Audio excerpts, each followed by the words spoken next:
ففروا إلى الله إني لكم منه نذير مبين. Bismillahirrahmanirrahim. Assalamualaikum warahmatullahi wabarakatuh. Assalamualaikum. Ustaz. Di masa pandemi seperti ini, seperti kita ketahui, banyak kaum muslimin yang sebagiannya atau bahkan secara umum itu mengalami kekurangan dari harta.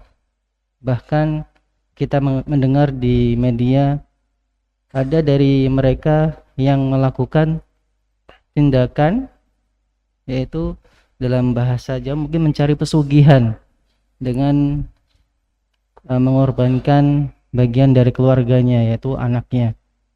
Nah, ini bagaimana kita menyampaikan kepada orang awam agar mitos-mitos atau tindakan-tindakan pesugihan itu bisa kita kurangi atau bahkan kita hilangkan. Demikian Ustaz, jazakumullah khairan. Ya, barakallahu fiik. Alhamdulillahirabbil alamin. Wassalatu wassalamu ala al-mab'uts rahmatan lil alamin, nabiyina Muhammad wa ala alihi wa sahbihi wa man tabi'ahum bi ihsanin ila yaumiddin, amma ba'd. Sebenarnya intinya itu juga kembali kepada pembahasan tauhid. Seorang dicipta itu untuk apa? Dia dicipta di dunia untuk beribadah atau untuk dunia? Dia di dunia ini untuk selama-lamanya atau untuk sementara? Itu sebenarnya dua hal yang banyak orang lalai darinya. Tatkala jiwa itu didominasi dengan kegelapan dunia, dia tidak pernah sadar terkait dengan hak Allah, dan seakan-akan seluruh hidupnya itu kaitannya dengan dunia, maka itu akan menyebabkan terjadinya berbagai hal yang mungkin sebagiannya mengerikan, seperti kadang kita dengarkan di masa sekarang ini. Karena yang dia pikir cuman harta saja. Seakan-akan di masa pandemi ini, pandemi itu memutus rezekinya. Seorang itu kalau habis rezekinya, dia tidak bernafas lagi, sudah diantar ke kuburan. Rezeki itu Allah tanggung. Sepanjang seorang masih tercatat rezekinya, maka dia pasti masih hidup di atas muka bumi. Tapi yang menjadi masalah itu, kalau dia menghadap kepada Allah dalam keadaan hilang keimanannya, dalam keadaan tidak bertauhid atau berbuat syirik akbar, itu yang menjadi masalah. Sebab dia akan menjadi penghuni neraka, kekal di dalam neraka, waliyadzubillah. Iya.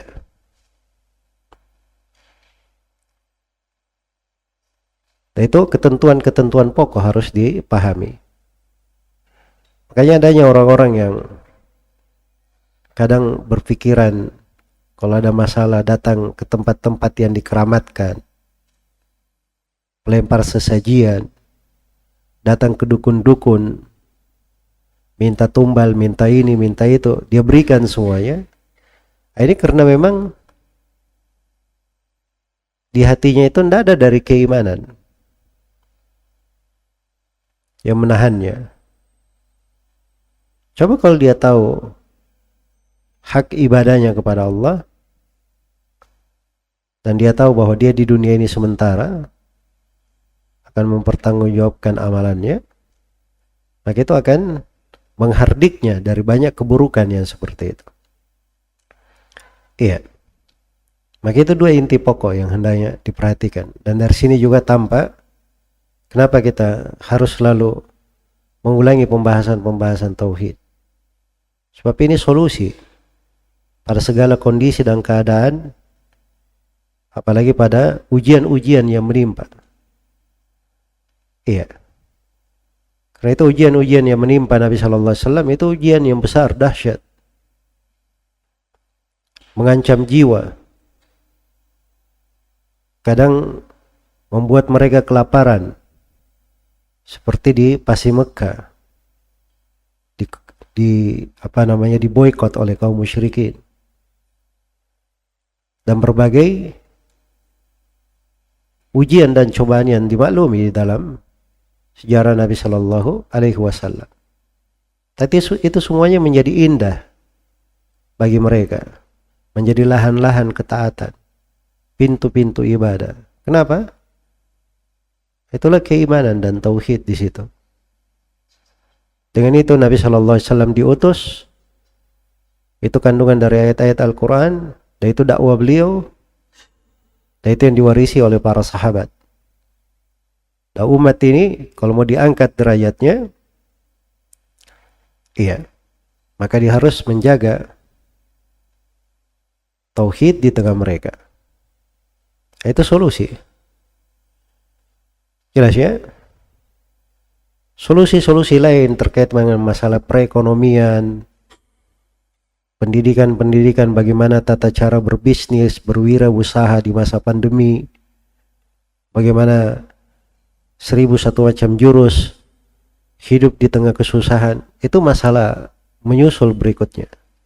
Itu mudah, gampang untuk diterangkan, mudah untuk dilakukan. Tapi yang paling pokok itu pembahasan tauhid, itu dulu yang harus dihadirkan. Itu asasnya, itu pondasinya. Itu pondasinya. Iya. Makanya seorang yang berilmu itu kelihatan dari apa yang dia ajarkan.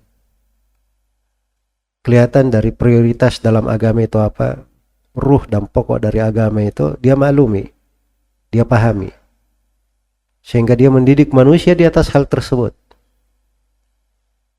Mendidik manusia di atas hal tersebut. Ya, kalau orang-orang jahil, ya pandangannya ini syekhnya ngajarnya itu terus sampai kapan? Ya, sampai di masa Syekh Muhammad bin Abdul Wahab sendiri, murid-muridnya itu pernah suatu hari berkata, ya Syekh, andai kata engkau ajarkan kepada kami pembahasan lain selain tauhid. Tauhid kami sudah paham. Karena mereka selalu diajari tauhid oleh syekhnya. Kata syekhnya, nanti kita lihat. Besoknya beliau datang membawa berita ke murid-muridnya bahwa ada orang yang menyembelih di depan rumahnya sana. Rumah baru. Diam-diam aja murid-muridnya.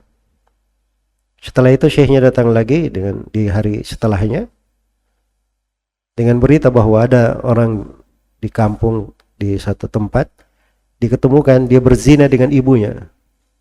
Oh, langsung ribut murid-muridnya di majelis. A'udzubillahi minasyaitonirrajim, sebagainya.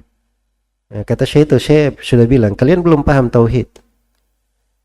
Kemarin saya sebut kepada kalian orang yang berbuat syirik asgar atau syirik akbar, ya, kalian diam-diam saja.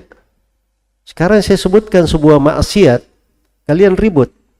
Kalian anggap maksiat itu lebih besar daripada kesyirikan. Dan itu sudah kelemahan di dalam memahami tauhid. Bagaimana seorang bisa sadar dari keagungan tauhid dan bahaya kesyirikan kalau dia tidak pernah mengkaji ayat-ayat dan hadits-hadits seputar tauhid? Atau dia pernah pelajari, tapi setelah dia pelajari dia simpan bukunya cantik, benda pusaka di rumah, tidak pernah dia sentuh. Ini proyek seumur hidup. Harus setiap hari kita mengulanginya. Makanya syekhnya itu, sebagian guru kami itu, ya seperti Syekh Shalal Fauzan ini. Beliau itu tidak pernah, saya tidak hafal di dalam 1 tahun, beliau tidak mengajarkan kitab tauhid. Kalau bukan kitab tauhidnya beliau ajarkan, ringkasannya, atau syarahnya, atau ta'liq terhadap kitab tauhid, selalu pasti ada di pelajaran beliau terkait dengan kitab tauhid. Iya. Dan guru beliau, Mufti Saudi Arabia yang pertama, Syekh Muhammad bin Ibrahim Al-Syekh, itu beliau punya majelis di mendidik orang ini luar biasa ya. Ya kalau Syekh Muhammad bin Ibrahim Al-Syekh ini dari manusia-manusia yang menakjubkan sebenarnya. Iya. Ya beliau itu memangku banyak jabatan penting di negaranya, sebagai mufti umum, sebagai ketua pengadilan, tapi bersamaan dengan itu beliau mencetak para ulama. Karena tiap hari tidak pernah, pada subuh itu pasti ngajar berapa pelajaran, sebelum duhur ngajar, pada asar mengajar lagi. Dalam satu hari mungkin belasan pelajaran yang beliau ajarkan. Dan dari kitab yang tidak pernah selesai di majelis beliau, tidak pernah selesai tanda kutip ya, itu adalah kitab Thalatsatul Usul. Dibaca bukunya, begitu selesai ulang lagi dari awal, selesai ulang lagi dari awal, tidak pernah berhenti, selalu ada di majelis beliau. Iya, diulangi. Jelas ya? Sama sebagian ikhwan nih di pelajaran Thalatsatul Usul, itu sudah biasa itu, pelajaran pemula. Saya ini sudah berkelas. Ya, talimnya sudah berapa lama? Sudah 5 tahun. Masa Thalatsatul Usul saya? Nah, ini berarti dia belum belajar dengan baik. Iya. Sebab tidak ada yang berbicara tentang hal itu seperti itu modelnya, kecuali orang yang tidak mengerti kadar tauhid itu apa. Shalal Fauzan pernah ke Medina, daurah ini di Masjid Nabawi. Daurahnya itu kitab tauhid. Thalatsatul Usul daurahnya. Itu yang hadir doktor-doktor, para ulama.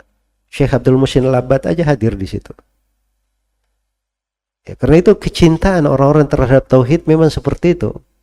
Kondisi dan keadaannya. Dia senang untuk mendengarkan tauhid, senang mengulanginya, mengkajinya. Ya kalau kita tidak bangun kepribadian seperti itu sumber masalah.